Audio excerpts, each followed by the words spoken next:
In the mix and backstage with Clyde and Gracie Lawrence. I'm curious though, did you both come out of the womb this talented? Did you go to school for music? Where did all this come from? I mean, I think that we both were just so interested in music from such a young age. Neither of us went to music school. We just listened to so much music, a lot of the music you just referenced, and I think that was kind of our music education. We just listened to tons of music and played a ton of music growing up. Like our second album's called Living Room because we would just play music in our living room all the time. We did have a really amazing teacher that wasn't formal instruction. It was like he would come over and basically jam with us. Nice. And that was kind of a fun way into learning about music too. And so I think we just grew up playing a lot of music, and I think that was kind of the best way we learned about it. Yeah. I wish I had a good teacher who was fun like that.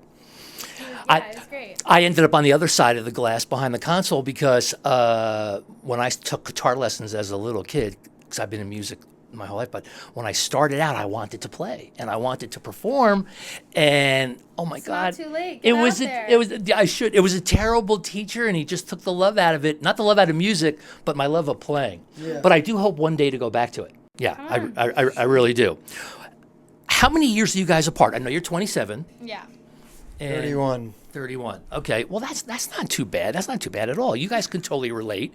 Now, it's hard enough making music in the studio, but being on tour as siblings, I know we get a lot of people asking us, because I put out to our listeners to give me some questions, and they're like, what's it like being on the road as brother and sister? I mean, I think it comes with a lot of advantages. Like, how often do you get to work with someone that you know that well? And I feel like the things that we ever have disagreements about, they're never creative. They're, like, always the things that are, like, silly and sibling-y. Like, probably the same thing other siblings get into little disagreements about. Like, a common one is, like, we switch up our AirPods, like, all the time accidentally. And that's probably our biggest pain point and tension point. But, like, creatively, I think there's a reason that we work together. And it's because, not just because we're siblings, but because we really like working together and really enjoy what the other one... We're also quite different from each other in some ways. So I think we are actually really good matches for each other, even if we weren't siblings. And then there's the added bonus of knowing someone so well that comes in handy a lot. So it's actually been really great and brought us closer than I think probably most siblings or most business partners ever get to really see or be. It's not a problem sharing the bathroom on the tour bus? I mean, there's 16 other people, so I got tons of problems. It's not specifically with him, so yeah. So tell me your take on being on the road with your baby sister and getting through this crazy business. Yeah, I mean, I think as Gracie said, you know, there are more advantages to disadvantages of us being siblings.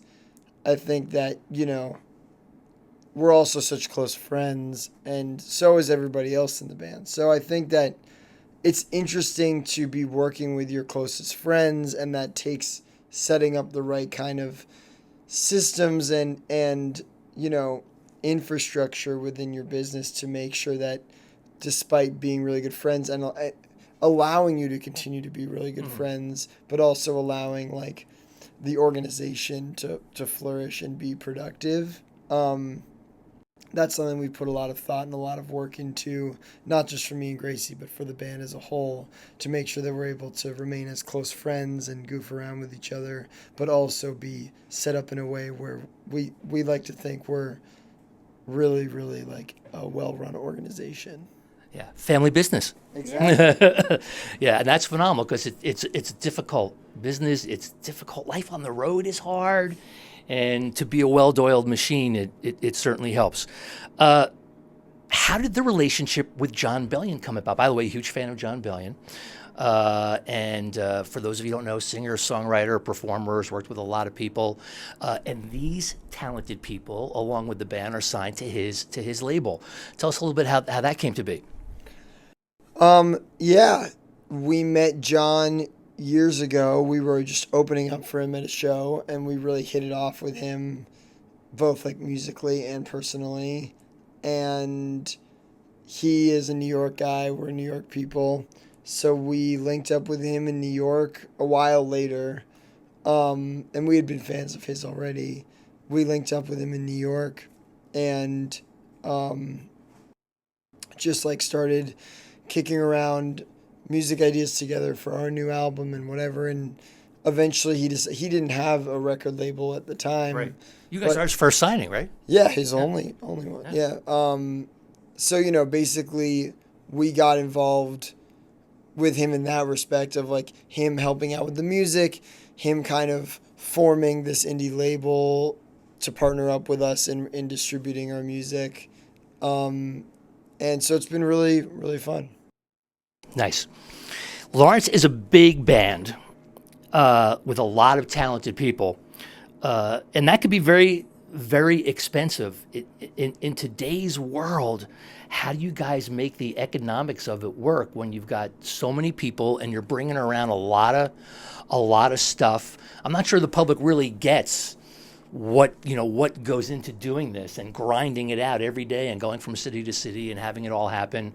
And it's getting more and more cumbersome and more difficult to do, sadly. Easier for people to discover music, but I think the live scene in certain ways has gotten more difficult, especially in the wake of COVID and as the industry kind of shrunk and became more consolidated.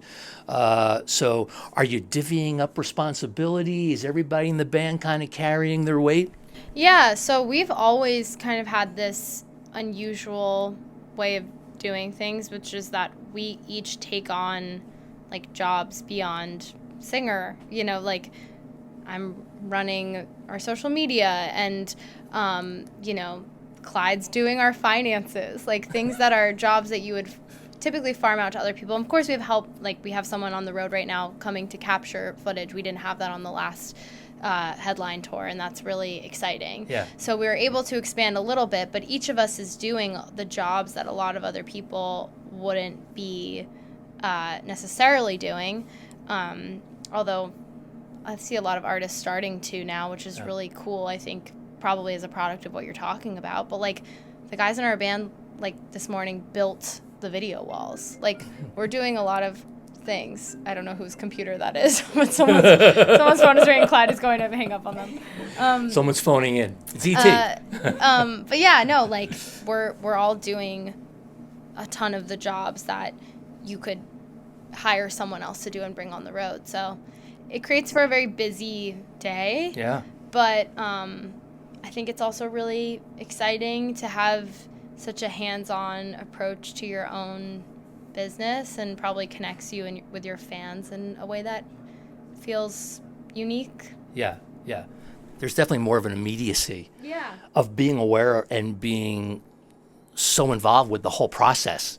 It's not just the music now. Everything is very tactile. You're being involved in it. Yeah. Everyone's involved in everything, so we kind of have a real handle on our family business. It's not like, oh, we're just here to show up and play music, and then everyone else is deciding what it's going to look like, what it's going to, what the way that we're going to communicate with our fans is. It's like that's all kind of coming from us and the very small internal team that we put together. Yeah, you guys remind me a little bit of my other New York friends who have been on the show 4 times, AJR. Oh, cool. Yeah. Great group of guys. Also very, very talented. Awesome. Sibling band as well. Let me hear from each of you. What is something that you must have on tour with you that we wouldn't expect? I said perfume yesterday because someone was asking me like what the comfort item is on tour, and I realized that is a big one, because not just because I want the bus to smell better, but because there's just little things that like snap you into being a person, because as you know, it's a very weird experience, and you wake up in a different city and there's such lack of stability, that like something as small as just being like, oh, I feel like a person today because I put on perfume is really nice. So I've been spritzing. I love it. I love it. A little spritz will get you through the day. How about you, Clyde? I don't know if I have anything. I'm so boring in that way. It's not I the guess. Axe? You're not putting the Axe No, in? no. You wish I was wearing deodorant. No, I think. I mean, I'm just such a games and puzzles nerd, so I can't like go a day without doing some of that. But most of that exists on my phone or computer. But like, so like it's not really an item so much. But like every day, no matter how busy my day is, I will find the 10 minutes to do a crossword puzzle or to do or to play some kind of like brain teaser game online. Like that's really relaxes me for some reason. It is. It's important to have that touch point, something that brings you back to. Yeah. For me, I have to do my transcendental meditation every day. Wow. I just, I got to do that. Okay, a couple quick questions so we could get our listeners a better idea of who you are. Tell me, Gracie, what's the most trouble you've ever gotten into? Wow. She's going to say she's never gotten in trouble. She was always a good girl, right? Yeah, I really didn't. Both of us really didn't get in trouble. We didn't. I mean, I can't really think of a time that. Are you thinking of anything? I used to bite Clyde when I was like 2 and he was 6. When I would get frustrated, I would bite him. That was probably among the most angry my parents got at me. Not an uncommon thing, by the way. Thank you. With siblings. No, that's. Thank you for that. Yeah. I know lots of Vindicated. people, and even our godchildren, twins. They used to do it to each other really bad for a long time. Yeah. Okay, well, I don't know. I guess. Don't you feel better now? I do feel better Was- now. Did he not exonerate you before this? No, it's been held over my head. He's been for holding a years. grudge. I love it. But yeah, probably that. I Yeah. don't know. We really were not like. We're kind of like losers, like playing music. We didn't do cool things, so. So nothing for you? Not really. No, I mean I think that we grew up playing music, watching baseball, playing board games, hanging out with friends and family. I'm sure there was always some random stuff we've gotten into. I feel like I have a couple things in mind that we probably can't talk about on the radio, but nothing too crazy at all. Yeah. Mom and Dad, you should be very proud. You've done a very, very good job. Okay, what's the best advice that you've been given? It could be about life or the business in general. Is there one thing that kind of stands out?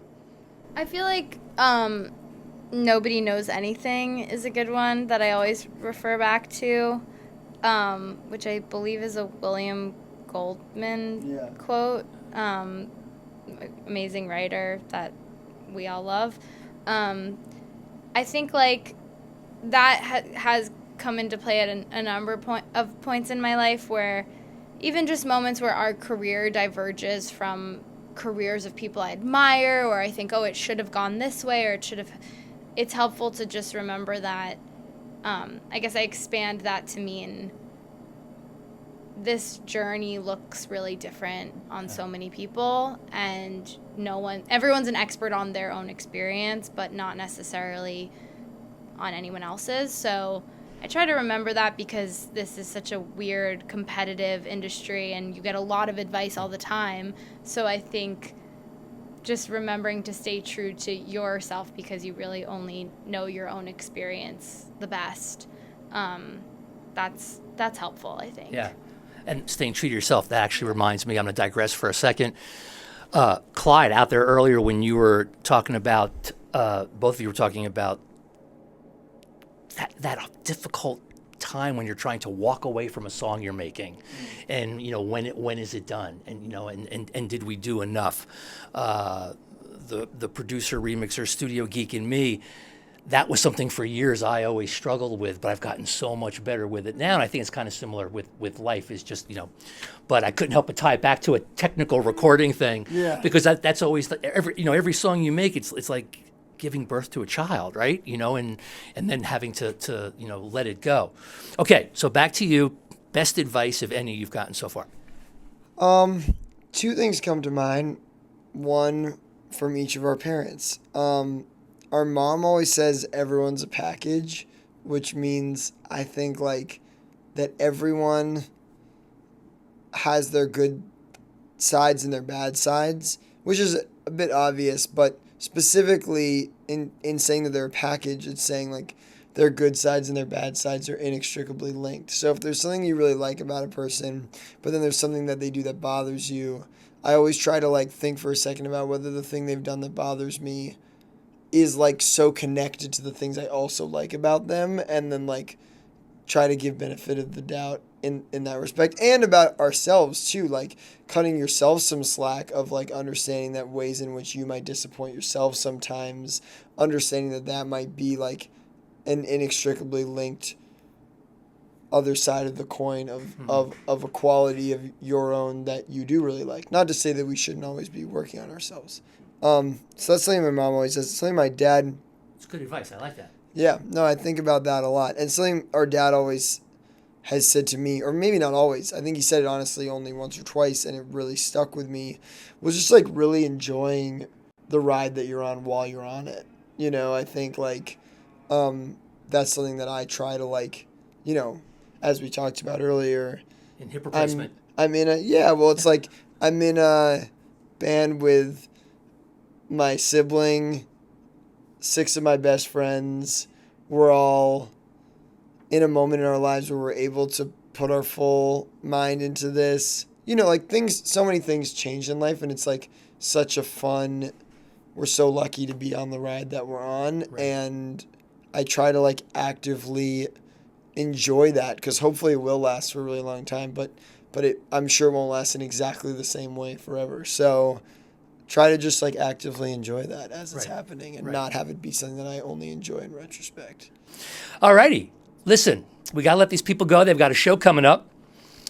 The band is Lawrence. The current song you are hearing in the mix is What You Want. It's on the album Family Business. If you haven't downloaded it by now, what are you waiting for? Lawrence, ladies and gentlemen. Thank you so much. Thank you so much for having us. This is great. Yeah, really appreciate it.